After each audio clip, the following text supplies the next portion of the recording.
kodi ndani sadziwa kuti kuli mulili wa coronavirus womwe kuti sowetsa mtendere. Azaumoyo adatiuza zakapewedwe tizivala mamasiki, kusamba manja ndi sopo kuti tichepetse kufala kwa coronavirus. Apuresidenti nawo anamenya nkhondo kuitanisa katemera wa corona. Malawi tigwirane manja tiyeni tikabayitse, cholinga chawo kutana ndi muliliu. Malawi tose tiyeni tikabayitse, Malawi usaope, kabayise katemera. Malawi nkawanje, kabayise katemera. ine ndi banja langa, kabayisa kale katemera. aneba akupita, kabayisa katemera. coronavirus, tendai ndiyopya. coronavirus, tendai ndi wazawaza.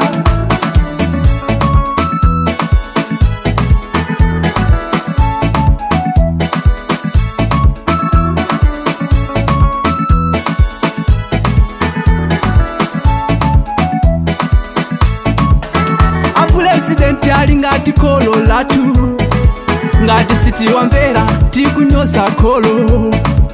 Adafika katemera azaumoyo, anamuyeza ndipo alibe vuto. Tisanamizane tisaopsizane Malawi, tisayiwale kupewa kuposa kuchisa. Tikabayitse tipulumutse miyoyo, tikagwirana manja tidzagonjetsa. Malawi usaope, kabayise katemera. Malawi nkawanje, kabayise katemera. ine ndi banja langa, kabayisa kale katemera. aneba akupita, kabayisa katemera. coronavirus, tendai ndiyopya. coronavirus, tendai ndi wazawaza.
Malawi usaope, kabayise katemera. Malawi nkawanje, kabayise katemera.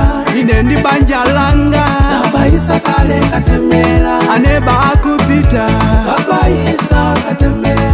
coronavirus, tendai ndiyopya. coronavirus, tendai ndi wazawaza. Malawi usaope, kabayise katemera. Malawi nkawanje, kabayise katemera. ine ndi banja langa, kabayisa kale katemera. aneba akupita, kabayisa katemera. coronavirus.